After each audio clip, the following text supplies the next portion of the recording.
Hey guys, I'm going to show you how to fix WhatsApp Web QR code not loading. So if the WhatsApp Web QR code isn't loading, so it's usually caused by a browser network or temporary server issue. So here are the best ways to fix it. So first is to refresh the page. So start by refreshing the WhatsApp web page. So a simple reload can fix temporary loading glitches. So click the reload icon at the top left corner, then see if that works.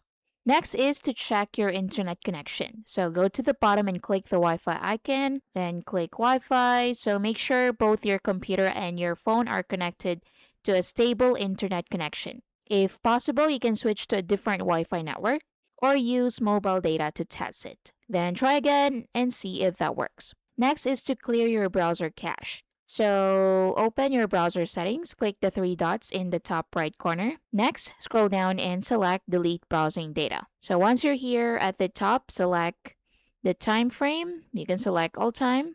Then next, select or check cache images and files and cookies. Then click delete data. So once done, go back to WhatsApp web and see if that works. Next, you can update your browser. So click the three dots in the top right corner again, then scroll down and go to Settings. Next, on the left sidebar, scroll down and select About Chrome. Then update it to the latest version. So, outdated browser may not display WhatsApp web correctly, so make sure you install the latest updates, then try again. Next is to restart your devices.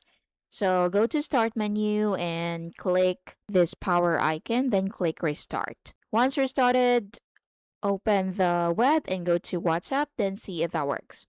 And that's basically it. Thank you for watching. Please like and subscribe.